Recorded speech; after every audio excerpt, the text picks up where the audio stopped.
Founded November 8, 1944, Hessepe Airfield, near Osnabrück in northern Germany. Major Walter Nowotny stood beside his Messerschmitt Me 262 on the wet concrete of the dispersal pan, pulling on his flight gear while ground crew finished topping off the tanks with the low-grade kerosene the jet's engines burned instead of the high-octane aviation fuel every propeller fighter in the war had run on. Radar plots coming in from the unit's operations room showed a large formation of American heavy bombers crossing into German airspace, escorted by P-51 Mustangs in numbers that made the maths of the coming intercept brutally simple. Nowotny was 23 years old. He had flown his first combat sortie 5 years earlier, as a teenager barely out of flight school, and in the years since had become one of the most decorated fighter pilots in the history of the Luftwaffe, credited with more aerial victories than almost any other living German pilot by the autumn of 1944. None of that record had been built in anything like the aircraft he was climbing into now. The Me 262 could fly more than 100 kilometers an hour faster than the best piston engine fighter either side possessed. It could also flame out, stall, or simply come apart in ways that nobody, including the men who had designed it, fully understood yet. Nowotny did not have to fly this mission personally. As commander of the unit, he could have stayed on the ground and let his pilots take the intercept. He climbed into the cockpit anyway, the way he had led every unit he had ever commanded, from the front, in the air, first into whatever was coming. Within the hour he would be dead, and the small, struggling experiment built around proving that this aircraft could still change the shape of the air war would lose. In a single afternoon, both its most famous pilot and a measurable fraction of the handful of combat-ready jets Germany had left to fly. To understand how a 23-year-old came to be commanding the most advanced fighter aircraft on Earth in the autumn of 1944, you first have to go back to where that aircraft came from, because the story of the Me 262 is, from its very beginning, a story about good engineering arriving inside a system that kept finding ways to waste it. Messerschmitt's design team had begun serious work on a jet-powered fighter as early as 1938 and 1939, years before any comparable Allied program reached a similar stage, built around the promise of the turbojet engine, a technology that converted burning fuel directly into a continuous stream of high-velocity exhaust rather than turning a propeller,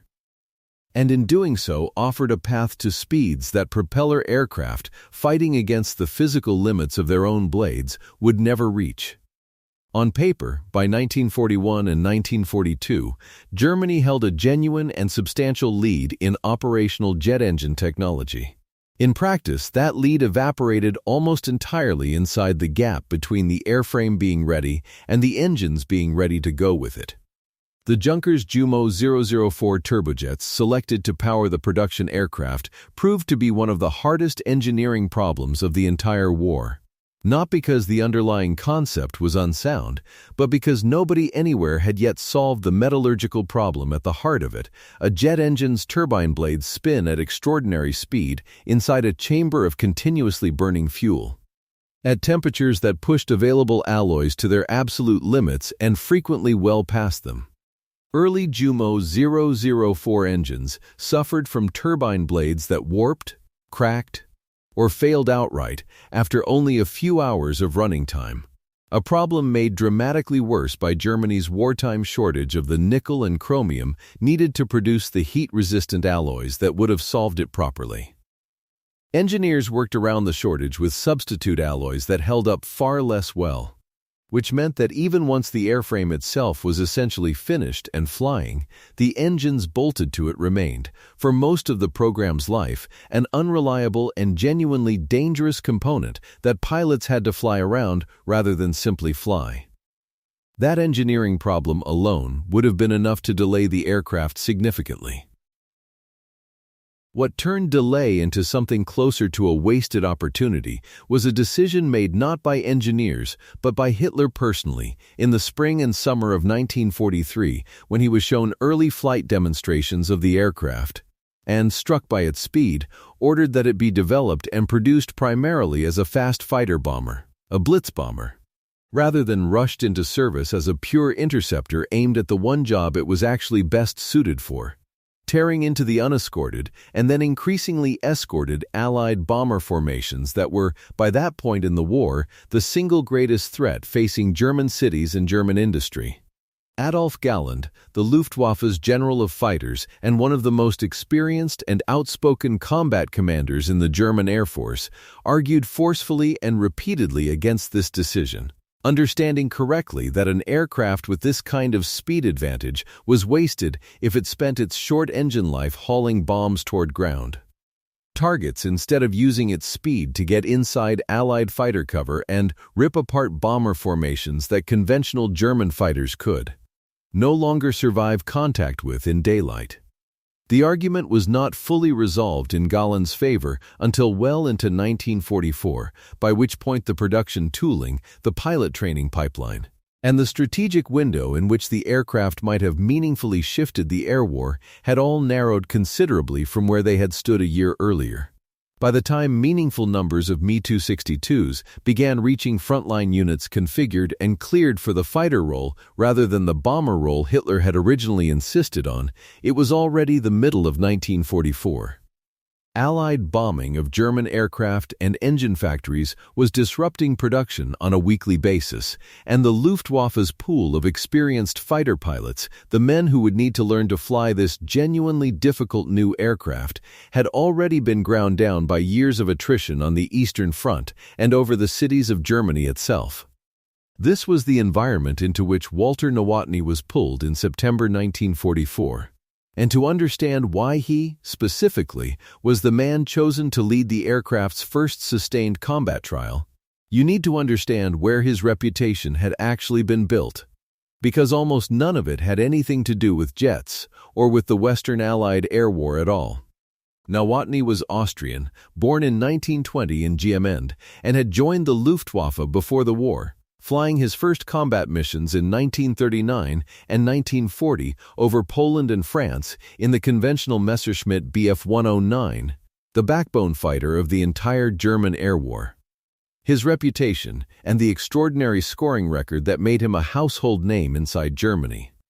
was built almost entirely on the Eastern Front from 1941 onward, where he flew an enormous number of combat sorties against Soviet aircraft whose pilots, particularly in the war's earlier years, were frequently less experienced and less well-equipped than their German opponents.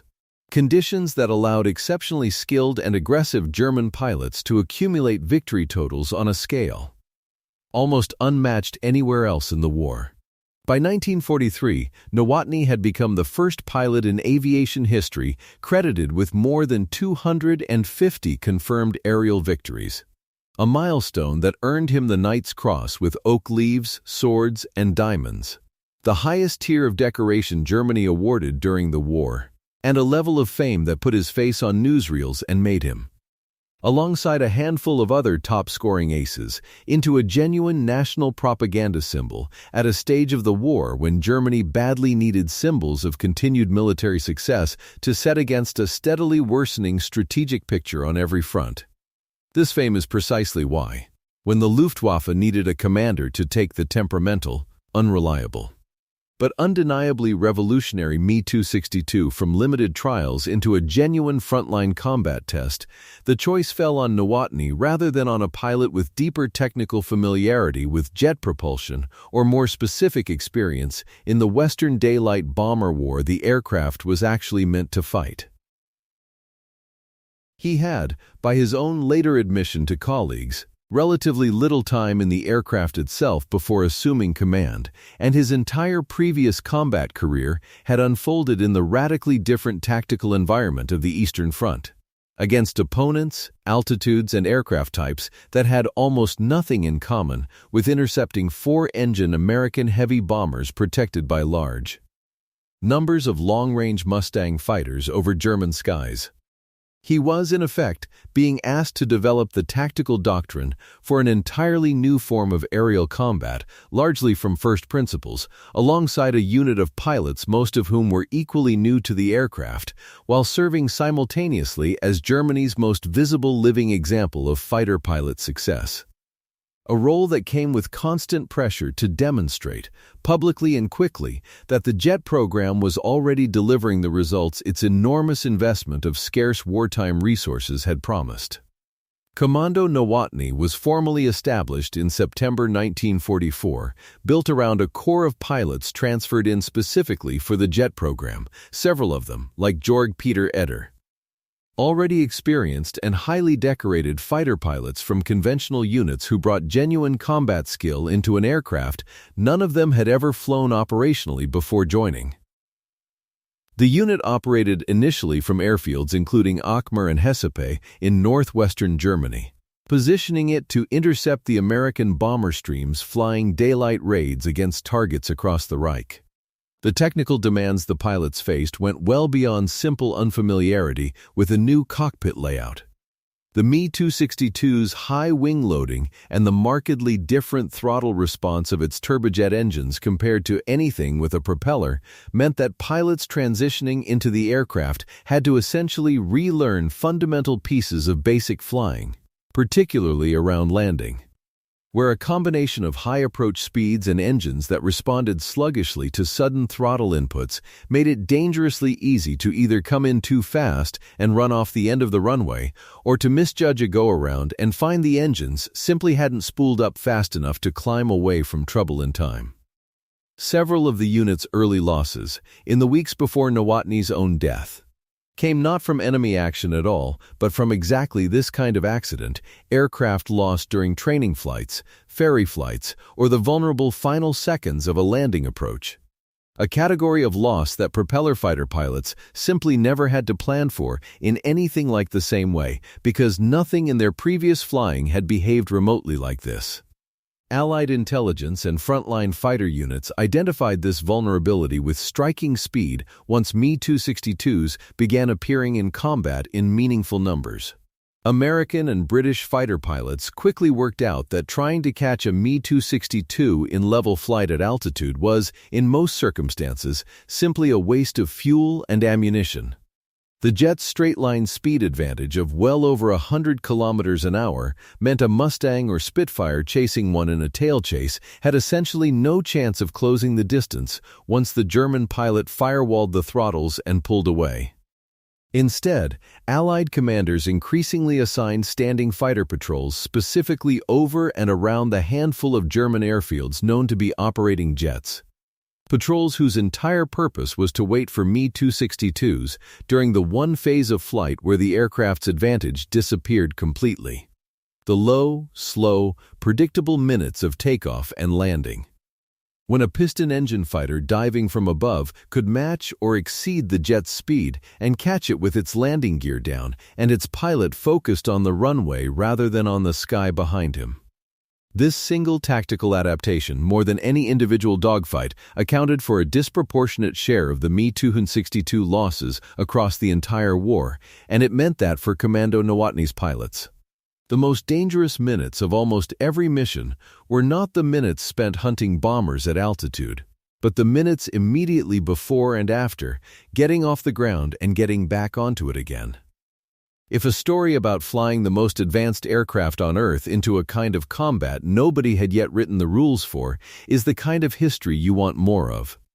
A subscribe helps the channel keep finding stories like it. Through October and into early November 1944, Commando Nowotny flew a steady but uneven run of combat sorties against the American bomber streams, and the unit's record over those weeks captured, in miniature, almost everything that made the Me-262 program such a frustrating proposition for the Luftwaffe leadership watching it from above. On missions where the jets managed to reach the bomber formations with functioning engines and avoid the standing Allied fighter patrols around their own airfields, the aircraft demonstrated exactly the kind of lethal potential Gallant had argued for years it would have, individual Me-262 pilots scoring kills against heavy bombers in single firing passes that a conventional fighter would have. Needed several attacks and far more risk to achieve, the jet's speed allowing pilots to make a single fast pass through the bomber formation's defensive fire its cannon, and be gone again before more than a handful of the bomber's gunners had time to properly track it. But these successes were inconsistent, undermined constantly by the underlying unreliability of the Jumo engines. By the small number of aircraft the unit actually had serviceable on any given day, by ongoing accidents during training and transit flights, and by losses to the Allied airfield patrol tactic that picked off jets during takeoff and landing almost as fast as new aircraft could be delivered to replace them. The unit was, in effect, simultaneously fighting the war and still working out the basic tactical and technical lessons of how to fight it in this aircraft at all.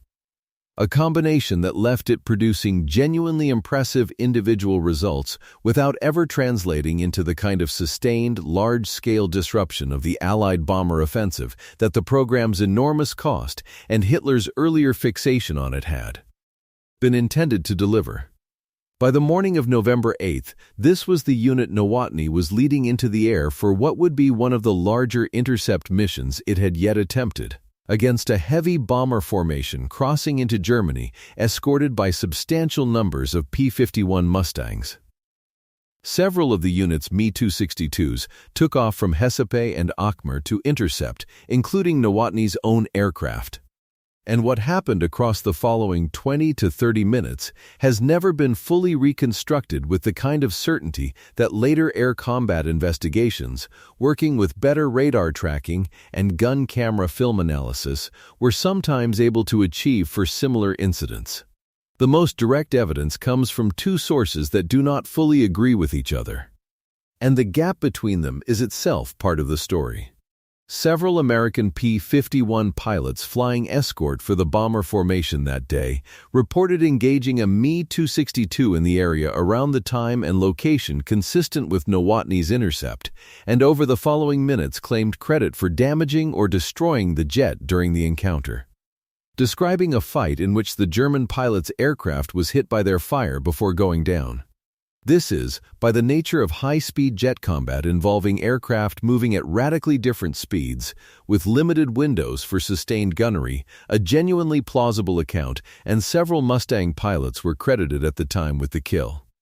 German ground observers and surviving pilots from Nowotny's own unit, watching from below and listening on the radio, gave a different emphasis, reporting that Nowotny's aircraft was seen trailing smoke and behaving as though it was suffering some kind of engine failure or mechanical problem before it went into what became its final, fatal dive,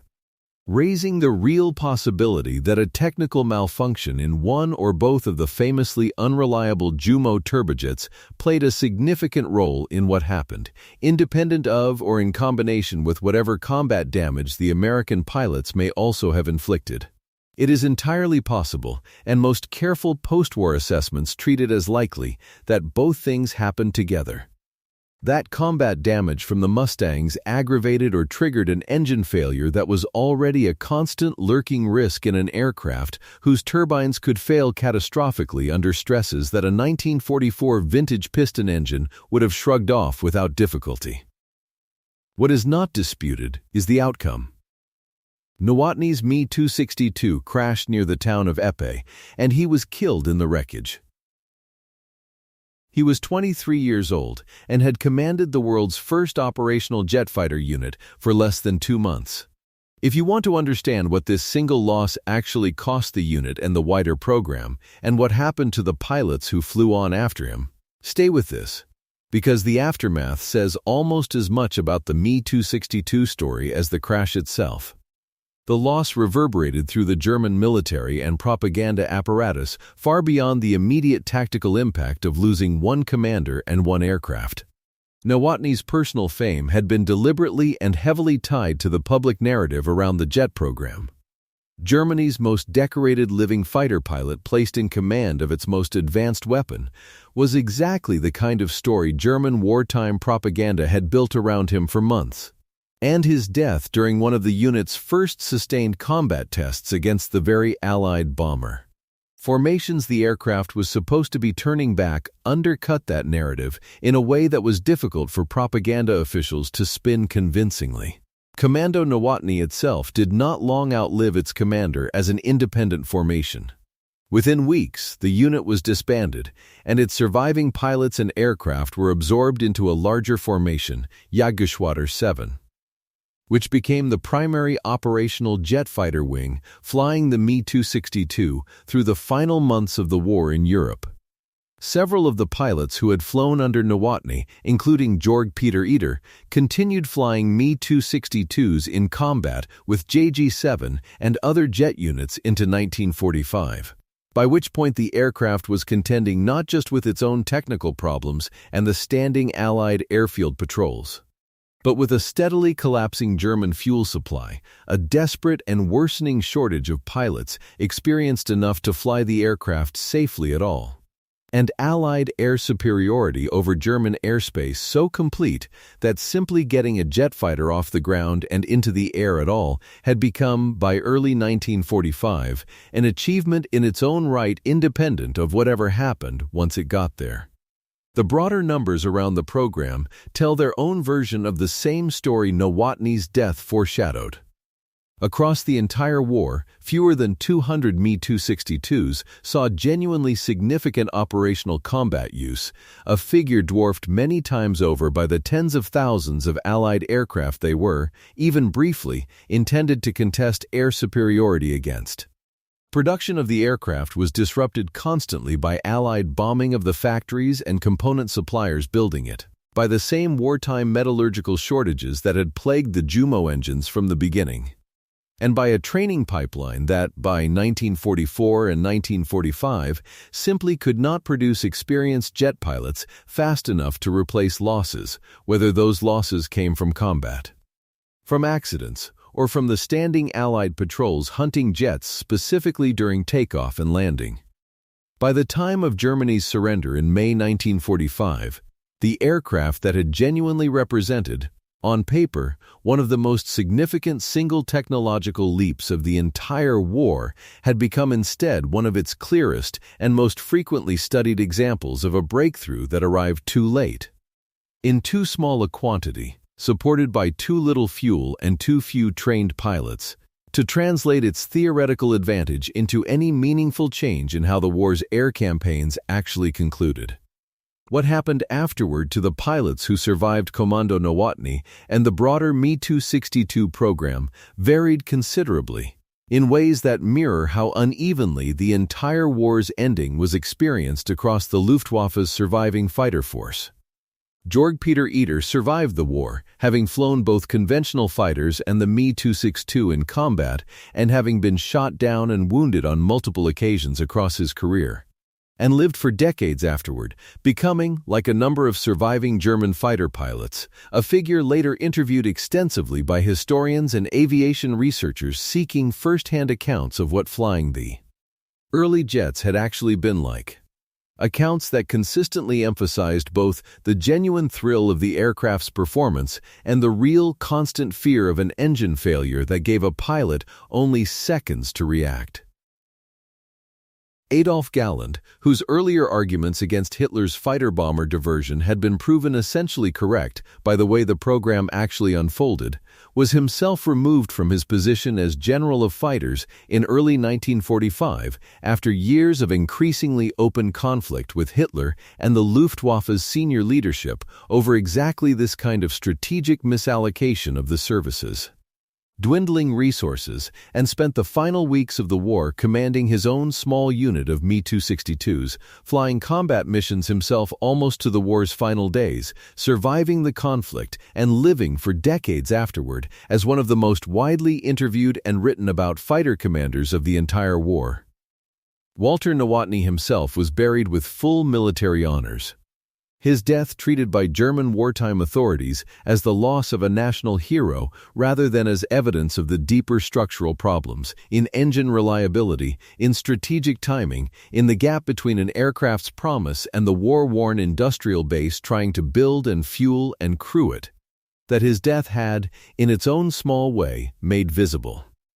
What Walter Nowotny's death over Epi demonstrates, in the span of a single mission less than 2 months into commanding the world's first operational jet fighter unit, is that revolutionary technology does not arrive into a war already solved, no matter how far ahead of its rivals it genuinely is on the day it first flies. The Me-262 really was faster than anything the Allies could put into the air in 1944, and that speed really did represent the kind of advantage that deployed 2 years earlier, in greater numbers, with reliable engines and a training pipeline that hadn't already been ground down by years of attrition, might have forced a genuine reassessment of how the air war over Germany was being fought. But an aircraft's theoretical performance on an engineer's specification sheet is only ever as real, in actual combat, as the doctrine, the training, the fuel supply, and above all the basic mechanical reliability built around it. And in the autumn of 1944, none of those 4 things had caught up to what the turbojets under Nowotny's wings were capable of in principle. He did not die because the jet failed to be revolutionary. He died because revolutionary and survivable have never been the same claim. In any war, in any aircraft, and the gap between them is precisely where pilots like him, and like the men who flew on after him into 1945, were still doing the learning themselves, one mission at a time. With no margin left over for the mistakes that margin would once have allowed them.